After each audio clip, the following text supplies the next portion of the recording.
Hey everyone, आज के इस लेक्चर में हम बात करेंगे क्लिनिकल एस्टेब्लिशमेंट एक्ट के बारे में। तो बेसिकली क्लिनिकल एस्टेब्लिशमेंट एक्ट जो है वो डिफ़ाइन किस तरह से किया गया है कि जो हॉस्पिटल्स हैं, क्लिनिक हैं या कुछ भी ऐसी फैसिलिटीज़ हैं जो ट्रीटमेंट देती हैं किसी भी पर्टिकुलर डिजीज़ का, या फिर वो किसी भी पर्टिकुलर रिकॉग्नाइज सिस्टम को फॉलो करते हैं, like allopathy, yoga, naturopathy, homeopathy वगैरह। ठीक है।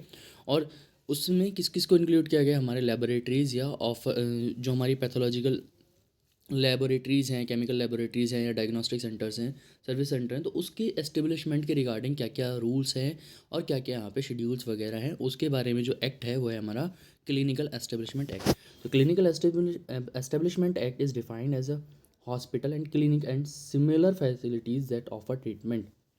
ठीक है, जो ट्रीटमेंट को ऑफर करती हैं इलनेस वगैरह के लिए, चाहे वो किसी भी रिकॉग्नाइज सिस्टम में हो, लाइक आपका allopathy, yoga, naturopathy, Ayurveda, homeopathy, सिद्धा यूनानी। और इसमें किस किस को इंक्लूड किया गया, इसमें इंक्लूड किया जाता है लेबोरेटरीज, जैसे आपकी पैथोलॉजिकल लेबोरेटरीज, केमिकल लेबोरेटरीज और अदर डायग्नोस्टिक सर्विसेज।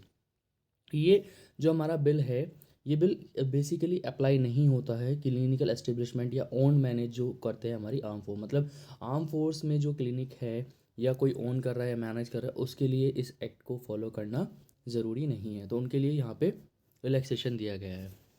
ये एक्ट बेसिकली पास किया गया था पार्लियामेंट में इन 17 अगस्त 2010। और जो एक्ट था ये मेनली इफेक्ट हुआ था 4 स्टेट्स में, जो पहले कौन सी थी, अरुणाचल प्रदेश, हिमाचल प्रदेश, मिजोरम, सिक्किम और जितनी भी यूनियन टेरिटरीज़ हैं वहाँ पे इसको इफेक्ट किया गया था। जो हमारा उत्तर प्रदेश है या उत्तराखंड है, राजस्थान, बिहार, झारखंड वगैरह है, इन्होंने इस एक्ट को अडॉप्ट किया था under the clause 1 of article 252 of the constitution. तो जो आर्टिकल 252 है कॉन्स्टिट्यूशन का, उसके थ्रू, क्लॉज 1 के थ्रू क्या किया, यहाँ पे जो हमारा स्टेट है यूपी, उत्तराखंड वगैरह, इन्होंने इसको अडॉप्ट किया था। इसके बाद हम बात करते हैं कि इसमें अथॉरिटीज़ कौन कौन सी होती है हमारे क्लिनिकल एस्टेब्लिशमेंट एक्ट में। तो पहला होता है चेयरपर्सन। ठीक है। और 4 होते हैं इलेक्टेड रिप्रेजेंटेटिव होते हैं, जिसमें हर एक जो हमारी काउंसिल है उसका एक एक रिप्रेजेंटेटिव होता है। Like medical council of India का एक रिप्रेजेंटेटिव होगा, डेंटल काउंसिल ऑफ इंडिया का एक रिप्रेजेंटेटिव होगा, नर्सिंग काउंसिल का एक रिप्रेजेंटेटिव होगा, फार्मेसी काउंसिल का एक रिप्रेजेंटेटिव होगा। तो पहला एक तो 4 चेयरपर्सन होगा और 4 क्या होंगे यहाँ पे, इलेक्टेड रिप्रेजेंटेटिव होंगे हर एक अपने काउंसिल के। इसी तरह जो इंडिया मेडिकल सिस्टम है, मेडिसिन सिस्टम है, लाइक आयुर्वेदा, सिद्ध और यूनानी, तो इनका भी एक एक अपना रिप्रेजेंटेटिव इसमें होगा, यानी कि 3 रिप्रेजेंटेटिव ये हो जाएंगे। एक क्या होगा, एक सेंटर काउंसिल होगी होम्योपैथी का, जो क्या करेगा, अपना एक इलेक्टेड रिप्रेजेंटेटिव यहाँ पे भेजेगा। अब हम बात करते हैं कि इस एक्ट के थ्रू रजिस्ट्रेशन क्या हो, किस तरह से होगा। और जो क्लिनिकल एस्टेब्लिशमेंट एक्ट है उसमें जो आपको रजिस्ट्रेशन अगर यहाँ पे अप्लाई करना है तो उसके लिए करना पड़ेगा, आपको एक एविडेंस वहाँ पे प्रूव करना पड़ेगा कि आपका जो क्लिनिक है वो जो यहाँ पे मिनिमम स्टैंडर्ड जो प्रिस्क्राइब किए गए हैं उसके रिगार्डिंग वो आता है कि नहीं। तो रजिस्ट्रेशन में क्या है कि एक clinical establishment applying for permanent registration has to submit evidence of it having compiled with prescribe minimum standard. अब देखिए, अब बात करते हैं, मेनली हमें आयुष के बारे में पढ़ना है कि आयुष के स्टूडेंट्स को किस तरह से क्लिनिक एस्टेब्लिशमेंट करना है, ये क्या है। तो यहाँ पे स्टेट आयुष रजिस्ट्रेशन बोर्ड्स के रूल्स एंड रेगुलेशन क्या हैं। तो registration of any state as chief executive of the board, registration would be given to institutionally qualified professional practitioners।